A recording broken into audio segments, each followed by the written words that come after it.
development in knowledge management. How are you going to deal reimbursers, healthcare organizers? How are you going to address this sort of thing? Are you, by the way, going to co-fund at the level of the member states the projects which are popping up as a result of the IMI on a local or national basis? So these are discussions we need to do. And I must admit that when we started up with IMI, I mean, we had no time, or I mean, it was too hectic to have these discussions. But once IMI becomes mature, like now, where the calls are sort of rolling process, etc., I think we have more time to go into these details, and these discussions will need to happen. Also, we at the level of the Commission needs to, I mean, when we say to Senko, what do you want of IMI, we have to ask them the question, what do you want from IMI for your policy objectives? And that is often not yet done, but the reflection will need to happen. Otherwise, we will not, we will be working in a blind alley without no possibility for uptake by one of the stakeholders, one of the most important stakeholders. Any other question? Yes? Currently, the private part of the partnership is being represented by all the Goliaths in the room, yeah? So all the big pharmaceutical companies. They might disappear in a few years.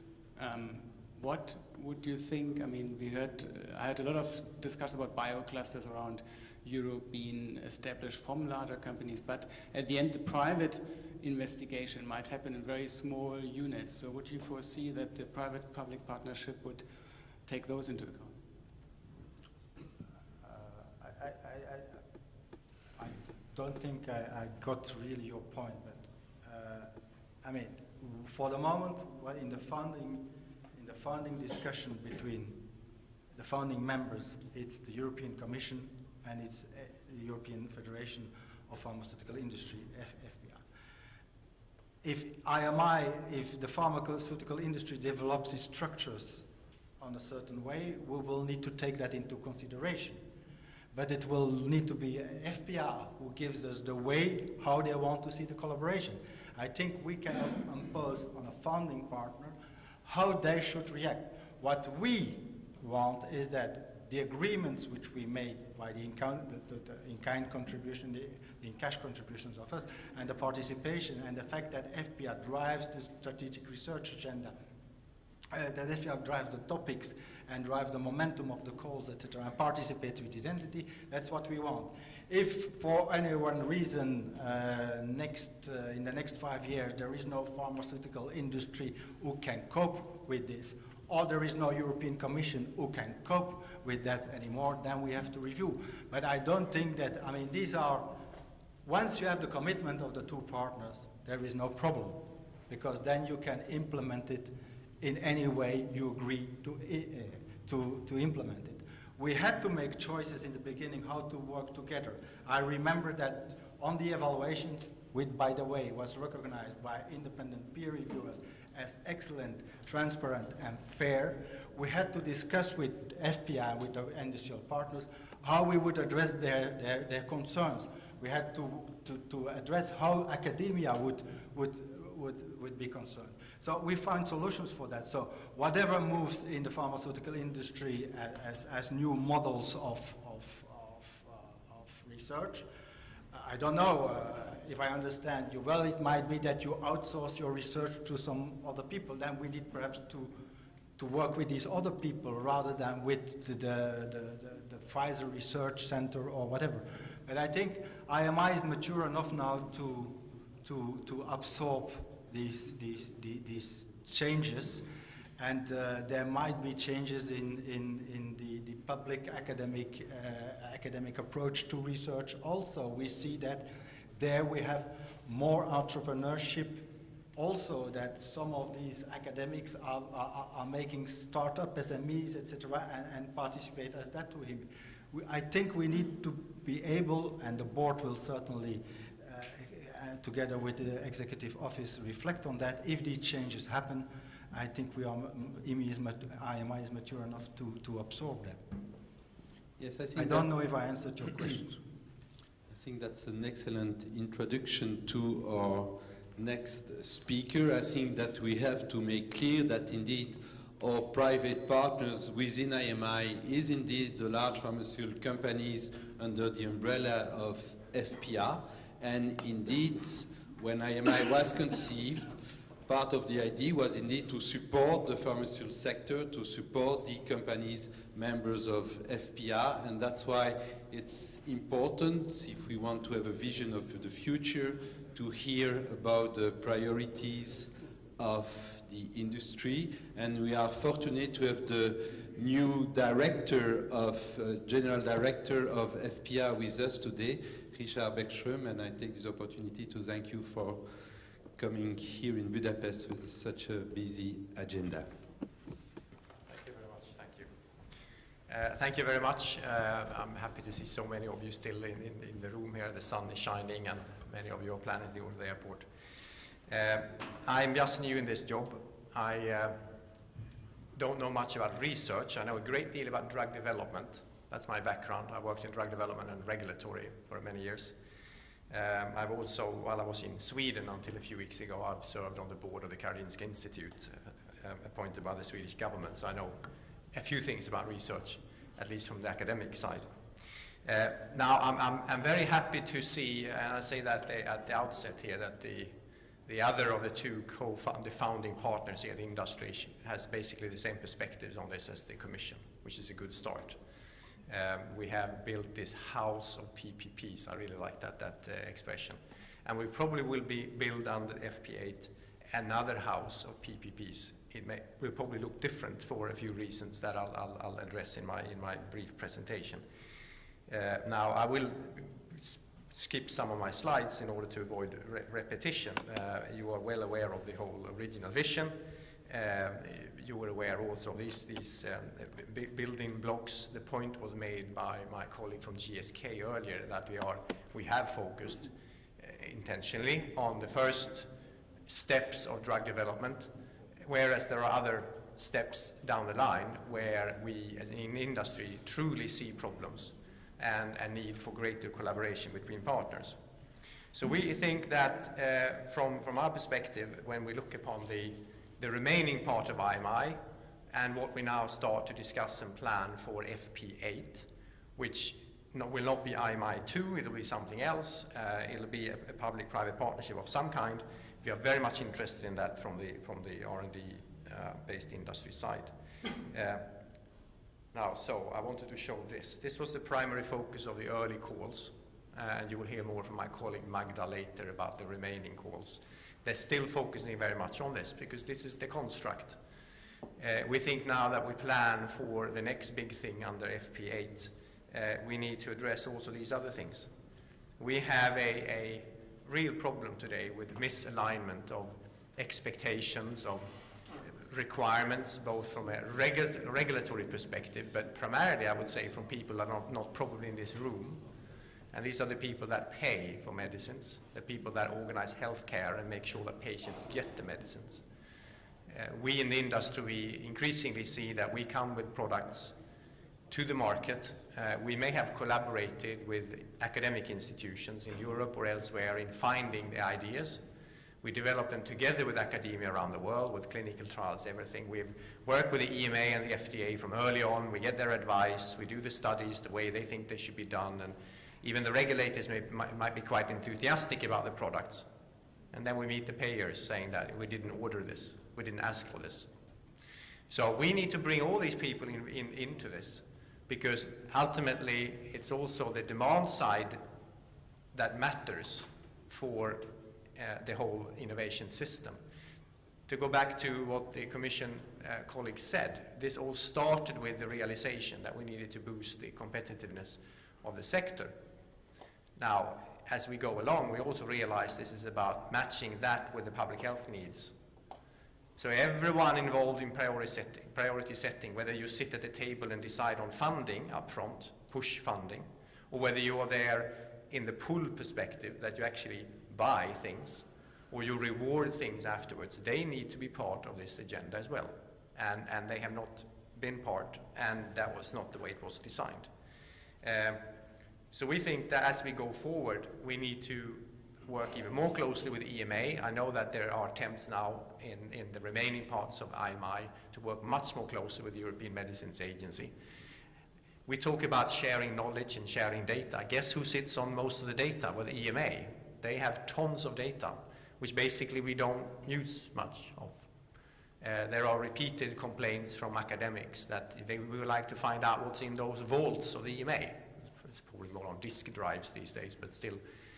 And now, with the new legislation in train here in Europe, there will be a much greater openness at the EMA. But how is that data going to be assessed? How is it going to be accessed? There's one thing, well, you get access to the data, but what are you going to do with it?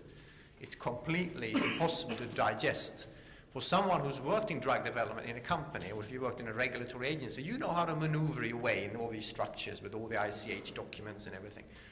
But it's impossible for other people. So this is something that we would like to put on the table for the remaining part of IMI to see whether we actually can get hold of all that data. You will hear also that for the remaining calls, it's going to be a lot about exploiting current databases, registries around Europe to a much greater extent. But the regulatory trove of data is something not to be underestimated in this, on this journey.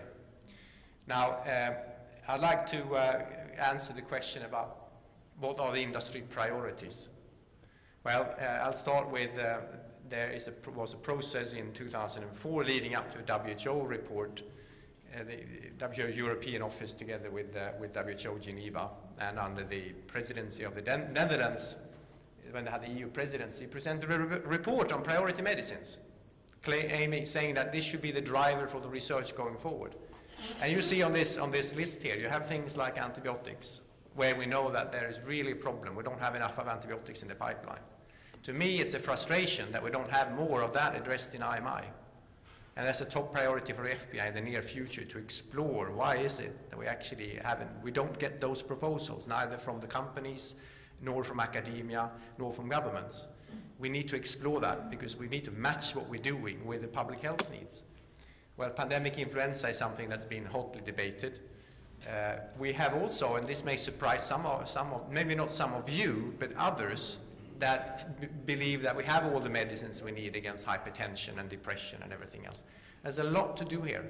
On diabetes, we don't have insulins, for instance, that are heat stable, which is essential for big parts of the world. And you know, the way the climate, the global warming is going, we will all need to have heat stable insulins. So there's a long list here of things to do. We have lots of unfinished business. And I don't think we've been clear enough about that to the outside world, that there's still so much to do. And we somehow need to prioritize these and make sure that the investments we make, both from a company perspective and the public perspective, is aligned. So per definition, to answer the question on industry priorities, is that our business model is to define the needs based on the public health needs. I have to admit that at times we may have lost track of that a little bit. We may have developed medicines that were not really adding much value, but then we found that out. We found out from regulators that they didn't approve them, or more importantly, by payers or prescribers that didn't use them. We have adjusted. Those of you that work in the industry, you know this. Those of you that follow the industry, you know this very well. The changes in the industry, the closure of sites, the downsizing in some places, leaving some therapeutic areas, putting money somewhere else, is an adjustment to this reality. Now, we need to make sure that that adjustment is, we're not losing track of this list of priorities that was on the previous slide. So this is very important for us as we go forward, that the priorities are based on the public health needs. So beyond IMI, yes, there are some ideas for the 8 framework program. We need to have, and this is where the industry is, this is where we're coming from, okay, a better definition of the priority needs. And easier access to defined patients, and the possibility to follow them. These registries I mentioned are increasingly important, both for the safety follow-up, as we heard previously from the EMA project, but also to find patients in registries and databases and then use them for prospective research. This is an infrastructure that we could build here in Europe. Better tools, of course, for basic and non-clinical research. This alignment of expectations I talked to, it involves more people than we usually talk to. And down the line, better definition of comparative effectiveness, or what is that added value. We need to build monitoring systems for that as well. We need to follow the safety and efficacy in the marketplace, or effectiveness, if you wish.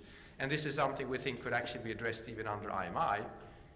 Just as we have addressed the safety signaling and the safety reporting, we could just as well also address the effectiveness reporting, because this is part of the whole picture. So we think that as we go forward with the next thing, the next big thing, is to not only focus on Europe. We also need to look at something that meets public health needs, and they are probably global. Finally, to capture some of the comments that were made, or questions that were asked. We believe that there are some things we need to build into the next house of PPPs. We need to acknowledge, beyond the priority needs, we need to acknowledge the global nature of research, the global nature of our industry, the fact that the companies are small and they're big, and this is constantly changing. Some are shrinking, others are growing, they're merging. We need to have a greater flexibility in accommodating this. For instance, to be specific, we have had this debate with the joint undertaking and the Commission about the possibility to use resources from the industry from outside of Europe. What are we going to do on antibiotics, for instance? If everyone says this is high priority, and we find out that all the research is in the US, it's not the case, fortunately. But let's see if we see that. Is this then completely disqualified? This is a fantastic opportunity. We have this money, we have this. Well, as it's written now, we cannot account for that because it's outside of the EU. It's also a case that we really we should work with academia in Europe. What established that, and we go out and we look for academic centers, and if we don't see them, then usually it doesn't end up with it. Then there is no idea, then there's no proposal, which could be a pity, because you may want to build the academic resource and maybe attract it back from the US or Asia if we've lost it. And this is something we need to think about how you potentially do in the next house we are building. And I think that based on the learnings of IMI, we're quite enthusiastic about that next new house we build will learn from the first experiments that we have made.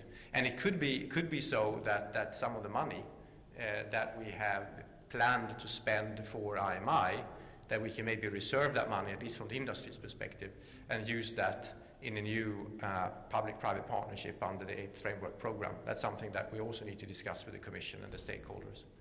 So with that, and finally, I just want to echo the comment from the floor here about the question about what if there is no pharmaceutical industry 3 years from now? Well, first of all, if there is no pharmaceutical industry a few years from now, we have a problem.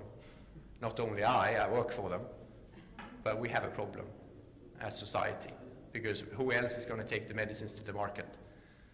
Public bodies are good at doing research and supporting this, but there's no great track record of developing medicines en masse in big scale. Of course, the industry is changing in its nature, and I guess that's what the person putting the question was suggesting, that we need to make sure that as we go forward, that this is a house also for bigger, smaller companies, for all arrangements that exist in the market. So thank you very much, and I'm happy to take questions.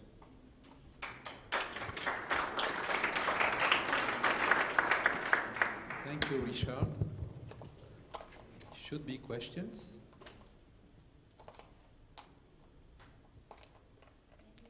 Yeah. Do you mean that the research then should be more on public health rather than, I mean, the research that is done in the projects of IMI? They should shift a little bit, or it could stay as it is? So I'll answer the question, but something that surprises me a great deal, both in Sweden, where I worked for 9 years running the Industry Association, and now here in Brussels. I've been spending a lot of time in Budapest now, but is this sort of public health is one. This is public health department, public health.